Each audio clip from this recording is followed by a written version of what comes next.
മന്നം ജയന്തി ആഘോഷത്തിലേക്ക് പ്രതിപക്ഷ നേതാവ് വി.ഡി. സതീശനെ ഒഴിവാക്കി രമേശ് ചെന്നിത്തലയെ ക്ഷണിച്ച എൻ.എസ്.എസ്. മന്നം ജയന്തി ആഘോഷത്തിൽ മുഖ്യപ്രഭാഷകന്റെ റോളാണ് ചെന്നിത്തലയ്ക്കുള്ളത്.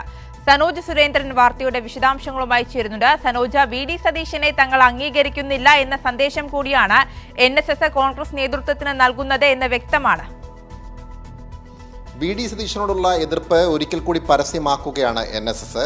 അതുകൊണ്ട് തന്നെയാണ് മന്നം ജയന്തി ആഘോഷത്തിൽ പ്രതിപക്ഷ നേതാവ് വി.ഡി. സതീശനെ പൂർണ്ണമായും ഒഴിവാക്കിക്കൊണ്ട് മുൻ പ്രതിപക്ഷ നേതാവായിട്ടുള്ള രമേശ് ചെന്നിത്തലയെ ഈ പരിപാടിയിലേക്ക് ക്ഷണിച്ചിട്ടുള്ളത്. മുഖ്യ പ്രഭാഷകന്റെ റോളാണ് രമേശ് ചെന്നിത്തലയ്ക്ക് എൻ.എസ്.എസ്. നേതൃത്വം നൽകിയിട്ടുള്ളത്. അതുപോലെ തന്നെ ഈ പരിപാടിക്ക് മുന്നോടിയായി വിശിഷ്ടാതിഥികൾക്ക് സ്വീകരണം നൽകുന്നുണ്ട്. ആ സ്വീകരണ യോഗത്തിൽ രമേശ് ചെന്നിത്തല ഉൾപ്പെടെയുള്ള നേതാക്കന്മാർക്ക് സ്വീകരണം നൽകും. നേരത്തെ മുതൽ ദീർഘകാലമായി വി.ഡി. സതീശനുമായി എൻ.എസ്.എസ്. നേതൃത്വം അകൽച്ചയിലാണ്. ഈ അകൽച്ച ഒഴിവാക്കാൻ പലതവണ സതീശൻ ശ്രമിച്ചിരുന്നുവെങ്കിലും എന്നാൽ എൻ.എസ്.എസ്. മയപ്പെടുവാൻ തയ്യാറായിരുന്നില്ല.